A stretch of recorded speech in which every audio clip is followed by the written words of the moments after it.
Let's continue here, and we are trying to design a mutual funds portfolio. Okay, these videos are a series of videos in designing mutual fund portfolios. How to design a mutual funds portfolio. Okay? This video is going to discuss building a passive portfolios. Okay? So we can build active portfolio, we can build passive portfolio. This video will concentrate on building passive portfolio. Actually, it only shows one method of building passive portfolios. We have already discussed numerous few other methods before. Okay, let's continue. And I'm Sarwan Agrawal. So this video is a video in the series for mutual funds portfolio designing. Okay, and this would show you how to build a passive portfolio. This is just one more method of building passive portfolios. We have already decided gone over some other methods. I'm Sarwan Agrawal, and let's continue.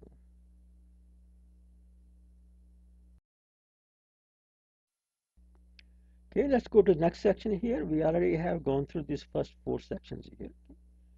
Okay, now we'll go through building a passive portfolio, which we have done some of that before already. Okay, now and after that we will go through these next three sections here. Selecting funds is part of a building active portfolio. So I just split that into the building active portfolio. I split that into one is selecting funds, which I need to do before I build a active portfolio. Okay, and also I will show you how an engineer would design a portfolio. So engineer have to design a portfolio. Okay, let's continue from here. Okay, let's continue. We will discuss the passive portfolios. What are the passive portfolios here? Passive portfolios are market-based portfolios. These are market portfolios and market-based portfolios. Within mutual funds in the universe, these portfolios consist entirely of index funds. You can also build a passive portfolio of index ETFs, but we would use index funds here. We have a portfolio of funds. Let's continue. We still have to consider risk return trade-offs here. We just cannot build a portfolio of all of stocks. We also have to consider risk also. These portfolios do have to address investors' tolerance or risks against loss. Okay, they would have to address investors' tolerance for risks against loss. Okay, let's continue. So we're all happy when the stocks, our portfolio going up. The issue comes in when the portfolio takes a nosedive and can still stand the heat. Okay, let's continue. These portfolios consist of index funds of stocks, index fund of stocks. These are my equities and bonds, and sometimes cash. This is my fixed income. So consist of equities and fixed income. Okay, let's give some example. Let's note what we have read online and other sources. An S&P Standard Poor's publishes studies indicating, on the average, index, which is passive funds, beat managed, which is active funds. However, it assigns star ratings to stocks and funds, so it does tell some funds are better than the other. Okay, it also publishes various lists, portfolio neutral 25 portfolio, platinum portfolio, top 10 portfolio, and other portfolios.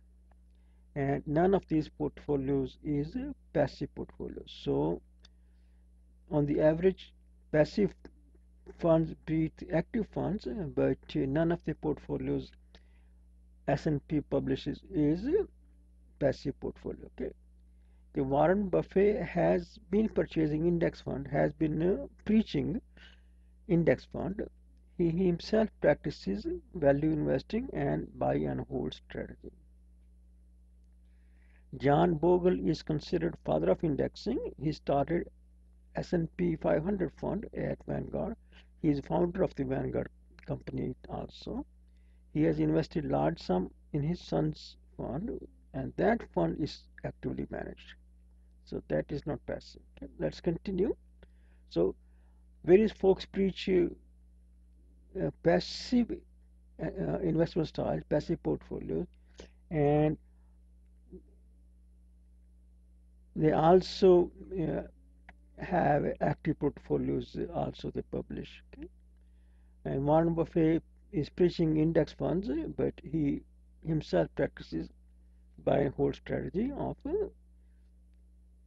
value investing. Okay, John Bogle has invested money in his son's fund, which is actively managed and is not passive. Let's continue here. Building passive portfolios. We have built passive portfolios before by determining comfort zone on return versus risk chart. Using age specific allocation to income portfolio, we used that in when we were constructing rules for construction.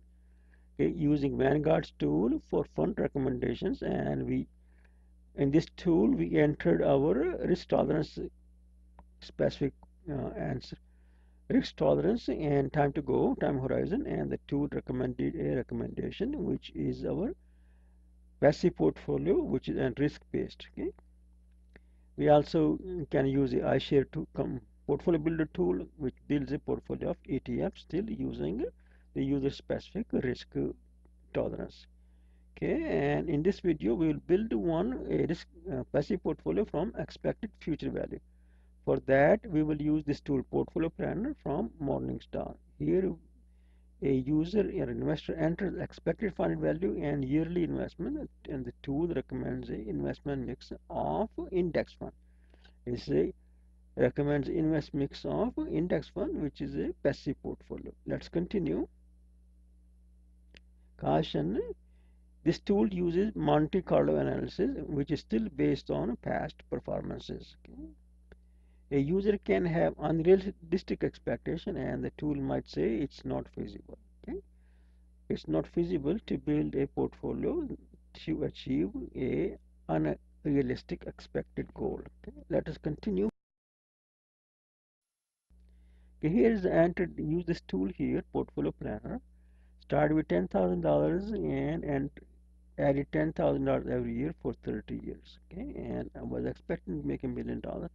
It's still within the range of expected values. Okay, however, it's the probability of getting 1.1 million, which is slightly more than this right here, okay, is 50% of $1 million is more than 50%, and 821, which is slightly before this, above this colored edge, is 75%. Okay? So let's continue here. So that means that with the 60% stocks, 36.5% bond, and 3.5% cash, which is 60-40, 60% equities and 40% fixed income, it's possible to accumulate a wealth of $1 million in 30 years by starting with $10,000 and adding $10,000 every year. And this portfolio is of index funds of passive portfolio. Okay? And if you carefully select active portfolio instead, you could improve your probability of achieving $1 million, achieving your goal. And on next higher risk level, which is a moderately aggressive risk level, 80-20 portfolio, you improve your chances of making $1 million significantly. Okay? But we will be considering this portfolio here, 60-40, in this discussion. Okay, so so we just built that portfolio, saying we want to get $1 million in 30 years. Start getting $10,000 every year. Start from $10,000, get invest $10,000 more every year, and we expect to get in $1 million in 30 years. Okay, so this portfolio would do our purpose. First thing, its probability of chances of achieving are only slightly more than 50%, but you improve your chances by going aggressive. But we'll stay with this portfolio, 60-40 portfolio. We will stay with, and that's what it is. Okay, right here. Here, just for the fun of it, and I added this extra portfolio. If in case you decide to wait for it 10 years, only invest for 20 years to expect to make $1 million. Okay? In that case, you will have to, in same portfolio, you will have to invest $24,000 to start with, and $24,000 every year for 20 years to expect to get $1 million with similar probabilities right here. 1.1 million with a 50% probability. Okay? So if you couldn't invest $10,000 to start with, and $10,000 every year, you would have hard time starting with $24,000 and investing $24,000 every year. So sooner you start, the better your chances of attaining your goal are. Let's continue. Well, here's another chart I added just so that you have some knowledge about it. It's not, we already built the portfolio we're looking for. Here is how do you spend our nest egg and will my nest egg last? Vanguard has this tool here, nest egg calculator tool on vanguard.com. And if you expect to draw money for 30 years, start with $1 million and or any amount, it's a 4% portfolio withdrawal. I withdraw every year 4% of portfolio, and my mix is stock is 45%, bonds are 45%, cash is 10%. There's 95% chances that I will not run out of funds, and there's 6% chances that I may run out of funds. In my opinion, I believe they probably would be left with $2-3 million at the end of someplace in here. This is my personal belief is that you will end up being in here in this range. $2 to $4 million, most like $2.5-3 million at the end. Okay, let's continue. And this is when the portfolio is portfolio of passive funds, passive portfolios, and if you can manage to get a slightly better return from an actively managed portfolio, you improve your chances of not running out of money even further. Let's continue. Let's do a recap of what we learned. Okay. In this video, you have learned that you can amass $1 million in 30 years with a 60-40 portfolio with better than half probability, chances better than half, and start with $10,000. Invest $10,000 every year. Okay? With the 80-20 portfolio, you can accumulate $1 million with a greater certainty. If you go to more aggressive portfolio, you do improve your chances of accumulating $1 million in 30 years. Notes just the portfolio is, that's what the tool recommended. 60% stocks, 36.5% bonds, 3.5% cash. That's a 60-40. 60% to stock and 40% to fixed income bonds plus cash. With 60-40 portfolio, you get a better than half probability to achieve $1 million. With 80-20 portfolio, you got a better chances of accumulating $1 million with the same scenarios. Start with $10,000 and continue with $10,000 a year. In fact, you can start with it 80-20, and as you grow closer, you switch to less aggressive style, okay? And to achieve your desired target. Let's continue.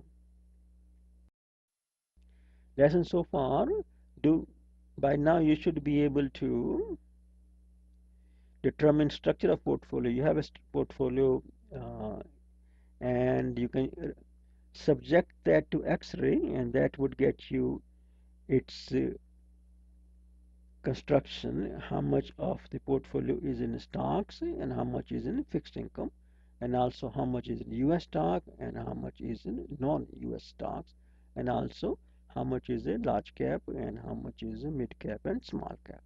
Okay, let's continue. From that, you can build a portfolio of index fund. You can build a representative passive portfolio from a results of the X-ray. Okay, then you can compare this.